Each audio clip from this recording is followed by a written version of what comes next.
Hello everyone, how you doing? This is KIN214, excuse me, Module 3, Session 1, also known as week number 8. This will be a brief presentation, specifically just going over and starting to introduce the concepts of participant considerations. So when you look at the people who are going to come in to work with you as a wellness practitioner, they kind of fall across a continuum of individuals from the population. And with that said, I tend to look at this as kind of like a bell curve.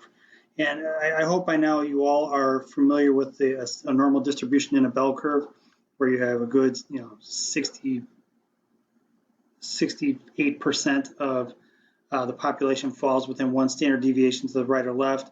And then as you go out, 2 standard deviations, 3 standard deviations, 4 standard deviations, you have less and less people in that population group. So now this is a pretty good cross-representation, but here is the situation. When you look at this in terms of a cross-reference, there is a little bit of what's called kurtosis. There's a little bit of skewness with your bell curve when you get into a fitness facility. There is absolutely a skewness when you get into an athletic type of environment where you're working with athletes in a college setting, because all your people are athletic.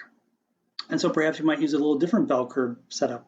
But for most of the people that come into a fitness center, they are middle-aged, slightly overweight, want to work on some of their fitness, and they'll come in and they'll present usually within one standard deviation to the right or the left of the mean. And by that I mean you'll have somebody who will come in, they'll be somewhat athletic, others will come in, they have some aches or pains, and when you look at these individuals, the further out to the left, perhaps over here, if somebody who just had a total knee replacement, perhaps they had a hip replacement, or they were just released from cardiac rehab, you go over on the other side of the equation, these folks over here, and actually a couple more standard deviations out, are your people who are pro athletes and college athletes, Division I, Division, FCS versus FBS, Division football players.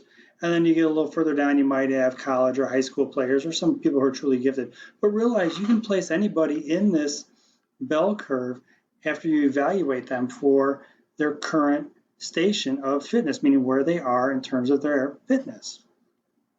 And when you look at this, you're going to have these weekend warrior people who come in who are more athletic, and you have the others who are more pre-ab rehab. And it's good to be able to get your hands on these people as soon as possible and be able to quickly determine where they are on this continuum. If they're further to the right, you'll handle them one way, or further to the left, you'll handle them a different way. But it's important to know where they start because it helps you track where you want to take them. Somebody who just comes out of prehab rehab, I just had a knee replacement, who wants to run a marathon, you're going to be going a long way, my friend. If somebody comes out of the general population and they're pretty darn athletic and they want to actually run that marathon or do other sporting events, it's not as far of a stretch. So you can be realistic with your clients and presenting to them, hey, look, it's going to be a lot of work to take you from a TKA to have you just come out of rehab and extend that rehab process and then get you to where you're more athletic and more fit versus the person who's normally fit, runs 5Ks every weekend and wants to run a marathon. Different storyline. So just kind of realize where your people start matters. And you look at general adaptation syndrome, and we just reflect back on this all the time in this course, but you're trying to elicit a training stimulus to elicit a training response. But you have to know and understand that to elicit the proper training response, you have to know where your client is beginning. If they have some type of contraindication to exercise and they can't fully work out, they are not going to respond as you predict to that training, to that training stimulus.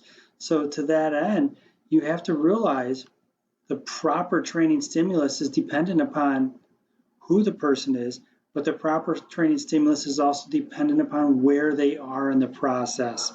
And to understand that is key in this business, because to have somebody come in and they've just had a knee replacement and they're a standard deviation to the left, perhaps two, and you take them through a high intensity crushing workout, they are never going to come back because you are putting them at peril. So just realize with good program design, yes, you know the training stimulus that you want to get the training response, but also realize that that training stimulus has to be proper and prudent for the person in front of you. And when you look at exercise itself, I talk many times about exercise being almost like medicine, right? It's prehabilitative and rehabilitative. And then on the other side of the spectrum, it can be more sport specific. So that doesn't mean that you couldn't have somebody who is on the sport specific side of the equation who needs some prehab rehab work. So another way to look at this is you might perhaps have somebody who is athletic and you focus most of your time on athletic type movements, and you might have a little bit of prehab rehab work. If you have somebody who just came out of rehab, you're going to be focusing a lot of time here just post rehab for a TKA, total knee arthroplasty, and you might spend a little bit of time over here to the right trying to strengthen them or get them a little bit more athletic in their movement. Not saying they're going to be playing a high-end sport, but they can actually stop, start, accelerate, change direction, etc. Very much activities of daily living, but just realize they're starting over here and you're adding in some athleticism and athletic movement patterns, whereas with your athletes, you may have to add in some prehab rehab for them.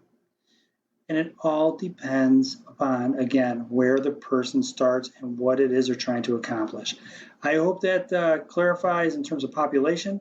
I hope that clarifies in terms of where you can start your people and how you can progress them. And you'll see how this will play out in the next couple of presentations. Thanks, guys. Signing off.